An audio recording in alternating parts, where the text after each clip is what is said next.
നമസ്കാരം, news prime മലയാളത്തിലേക്ക് സ്വാഗതം. ഇന്ത്യ രാജ്യത്തെ വിദ്യാഭ്യാസത്തിന്റെ തോത് വർദ്ധിപ്പിക്കാൻ കേന്ദ്ര സർക്കാർ ശ്രമിക്കുന്നില്ല എന്ന് മാത്രമല്ല, നൈപുണ്യ വികസനം ഒരു രീതിയിലും നടപ്പിലാക്കാതിരിക്കാൻ ശ്രമിക്കുന്നുമുണ്ട്.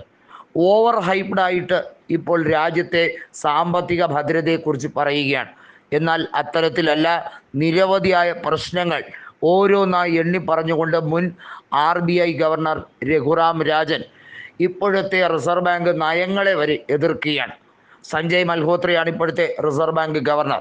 റിസർവ് ബാങ്ക് ഗവർണർ ഇപ്പോൾ യാഥാർത്ഥ്യം മനസ്സിലാക്കിയിരിക്കുന്നു എന്നതാണ് ഏറ്റവും വലിയ സവിശേഷത. കേന്ദ്ര സർക്കാർ നടപ്പിലാക്കിയ പല പദ്ധതികളും തെറ്റായ രീതിയിലാണ് അത് ജനങ്ങളെ ബാധിച്ചിരിക്കുന്നത് എന്നുള്ളത് 2000 രൂപയുടെ ഡിനോമിനേഷൻ പിൻവലിച്ചുകൊണ്ട് 2023 മെയ് 19 ഇറക്കിയ ഉത്തരവ് തന്നെ തെറ്റായിപ്പോയി എന്നുള്ളത് വ്യാഖ്യാനിക്കുകയാണ്. 6266 കോടി രൂപയുടെ കള്ളപ്പണം ഈ രാജ്യത്ത് ഉടനീളമുണ്ട് എന്നുള്ളതാണ് ഇപ്പോൾ സഞ്ജയ് മൽഹോത്ര വ്യക്തമായി പറയുന്നത്.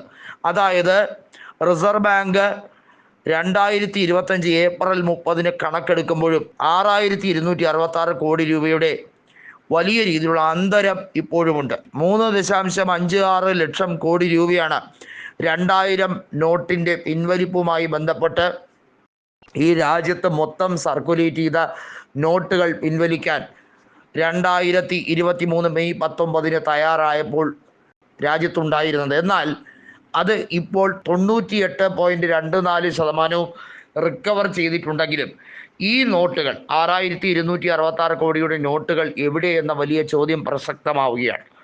നമുക്കറിയാം, ഇലക്ട്രൽ ബോണ്ട് വഴി ധനസമാഹരണം നടത്തുകയും അത് വലിയ തോതിൽ പുറത്തേക്ക്, അതായത് രാജ്യത്തിന് പുറത്തേക്ക് നിഴൽ കമ്പനികളിൽ നിക്ഷേപിക്കാൻ BJP ഏജന്റുമാരെ ഉപയോഗിക്കുന്നു എന്നുള്ളത് വളരെ വ്യക്തമായി കഴിഞ്ഞിരിക്കുന്ന കാര്യമാണ്. മാധവി പുരി ബുച്ച് സെബിയുടെ ഡയറക്ടറായിരുന്നപ്പോൾ നിരവധിയായ കോർപ്പറേറ്റുകളുടെ നിഴൽ കമ്പനികളിലേക്ക് പണം ഇൻവെസ്റ്റ് ചെയ്യുന്നു. അവരും അവരുടെ ഭർത്താവും എല്ലാം ചേർന്ന് ഇൻവെസ്റ്റ് ചെയ്യുന്നു. ഇത് BJPയുടെ വൻകിട രീതിയിലുള്ള തട്ടിപ്പാണ്. ഈ രാജ്യത്തെ കള്ളപ്പണം വലിയ തോതിൽ BJP നേതാക്കളുടെ കൈവശം ഉണ്ട് എന്നുള്ളത് വിവിധ തെരഞ്ഞെടുപ്പുകളിൽ ഓരോ സാഹചര്യങ്ങളിൽ നിന്നും കണ്ടുകിട്ടുന്ന പണത്തിൻ്റെ സ്രോതസ് പിന്നീട് അന്വേഷിക്കാൻ പോകാറില്ല. കസ്റ്റംസോ EDയോ ഇതിനെപ്പറ്റിയുള്ള സുതാര്യമായ അന്വേഷണം നടത്തുന്നതിന് പകരം അവർ പ്രതിപക്ഷത്തുള്ള ആളുകളെ ടാർഗറ്റ് ചെയ്യുക മാത്രമാണ് ചെയ്യുന്നത്. ഇന്ത്യയിൽ സുരക്ഷാ സംവിധാനങ്ങൾക്ക് മേലുള്ള കടന്നുകയറ്റമാണിത്.